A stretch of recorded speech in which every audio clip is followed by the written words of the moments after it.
Quand on entend parler d'autogouvernance pour la première fois, souvent on a cette image qui nous vient d'un truc complètement chaotique, c'est le bazar, l'anarchie, personne s'y retrouve, etc. Puis on ne sait pas trop comment ça marche. Bon, évidemment, c'est pas comme ça qu'on structure une organisation Opale, et c'est pas parce qu'il n'y a pas de pyramide qu'il n'y a pas de structure. Souvent cet amalgame est fait, mais il y a bel et bien une structure, c'est juste que la structure n'est pas pyramidale. Aujourd'hui, on va approfondir un petit peu les options de structuration alternatives à la pyramide qui s'offre à nous.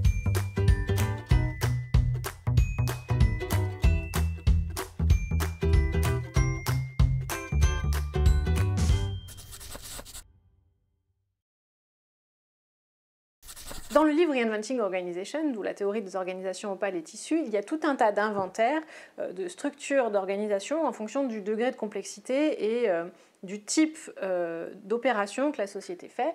Je ne vais pas m'étendre là-dessus parce que ça a été écrit en détail et qu'il y a plein de ressources sur Internet, donc je vous renvoie directement vers ça. La plupart d'entre elles, ce qui est le plus communément répandu, c'est de mapper les gens, de faire une cartographie des personnes, non pas en fonction de leur fonction ou de leur titre, mais en fonction de leur rôle. Et donc on a deux espaces, l'espace des rôles et l'espace des humains, et les humains peuvent venir piocher dans l'espace des rôles les activités qui correspondent à ce qu'ils font au quotidien. J'en ai parlé un petit peu plus en détail dans la première vidéo que j'avais faite il y a bientôt 1 an, je vous invite à aller la revoir si ce n'est pas le cas. Pour matérialiser ce mode de fonctionnement, il y a tout un tas de logiciels qui se sont développés et qui sont basés sur l'holacratie. L'holacratie, c'est une méthode de gouvernance un petit peu clé en main qui peut être très performante quand on l'applique à la lettre, que personnellement, je n'encourage pas trop parce que je la trouve un petit peu trop rigide, mais je sais que les personnes qui vont vers ça trouvent ça absolument génial, c'est juste qu'il faut être complètement radical et l'implémenter du début jusqu'à la fin. Donc, dans cette méthode-là, comme c'est quelque chose de clé en main, ils ont aussi développer des logiciels qui petit à petit essaiment et créent des visualisations sous forme de cartes de rôle. Ces outils sont super parce qu'ils permettent d'avoir énormément de clarté et ils permettent également d'être assez exhaustifs dans la cartographie de ce que les personnes font dans l'organisation, tous les rôles qui sont en jeu. Seulement, pour les avoir expérimentés, ils sont en général assez lourds d'utilisation parce qu'ils reposent sur les principes de l'holacratie qui sont formidables quand on les adapte tous d'un coup, mais qui n'ont plus aucun sens quand on veut juste modifier à la marge les rôles, parce qu'il y a tout un tas de règles à suivre pour faire des modifications de rôle, que quand on n'a pas ces règles-là, l'utilisation du logiciel devient très lourde. Et quand bien même il y a d'autres types d'outils qui ont évolué, c'est un énorme effort de maintenance d'avoir une cartographie à jour des distributions de rôles, en fait, c'est ce que j'ai vécu. Et donc, la plupart des personnes qui fonctionnent aujourd'hui en cercle, ils ont tous un mur de post-it ou ils ont transféré ça de manière digitale, mais quelque chose de plus simple d'usage, en fait. Donc vous pouvez tout à fait opter vers ça si vous avez l'envie de dédier du temps et de la ressource à avoir une cartographie exhaustive des tâches qui sont faites, mais mon expérience c'est qu'en fait ça demande trop de travail et que du coup ces outils en général sont assez peu utilisés et deviennent une contrainte plus qu'autre chose.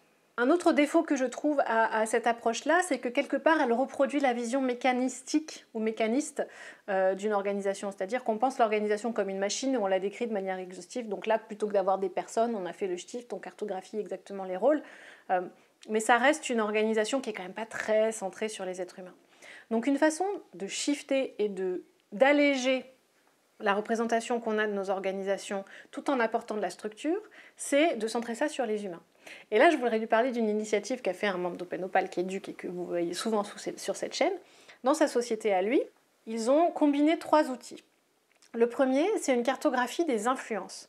En fait, c'est de se dire qu'effectivement, il n'y a pas de hiérarchie dans une organisation Opale, mais c'est comme sur Facebook ou sur n'importe quel autre réseau d'êtres humains, il y a des personnes qui vont être des influenceurs et qui vont avoir plus d'impact, plus de voix lorsqu'ils parlent que d'autres. Et donc eux, ce qu'ils font, c'est que chaque année, ils font une campagne qui est T2, T3, qui tu désignes comme influenceur, et à l'issue de ça, ils représentent ça sous forme de graphe. Et donc on a un graphe matérialisé du réseau social de l'organisation, et on sait très bien que si on doit faire passer une décision un peu difficile, il y a machin qui sont tête de réseau, on les visualise, qu'il va falloir aller convaincre pour pouvoir faire passer son projet. Ça reproduit la hiérarchie, mais elle représente les liens d'adhésion et d'admiration et de confiance qui se créent entre les individus et qui du coup sont dynamiques. On peut perdre la confiance de quelqu'un d'une année sur l'autre si on n'a pas su être à la hauteur dans l'année qui s'est écoulée. Il combine donc ce réseau d'influence avec 2 autres choses. Le deuxième pilier, c'est quelque chose d'assez classique qui est finalement les OKR, donc une liste d'objectifs. Les objectifs sont vus comme des mini-rêves, comme des mini-why, donc des mini-raisons d'être. Moi, ma raison d'être, ce que j'ai envie de faire avancer dans la société, c'est qu'on ait une très belle image de marque. Moi, ce que j'ai envie de faire avancer, c'est qu'on trouve des super clients avec qui on a envie de travailler. Moi, ma raison d'être, c'est qu'on arrive à payer les gens à l'heure et que notre compta soit à jour, etc., etc. Chaque personne émet ses objectifs. Ces objectifs-là sont soumis, ou en tout cas on sollicite le feedback d'autres personnes pour les ajuster, pour les challenger, pour les malayer jusqu'à ce qu'ils soient le plus représentatifs possible de ce qu'on a envie de faire. Et puis ensuite on les suit au fur et à mesure, et ils ont codé ça dans un logiciel qu'ils mettent à disposition. Et le troisième pilier, c'est ce qu'ils appellent les badges, et ce qu'on peut voir comme en fait une représentation des compétences clés qui sont dans l'organisation.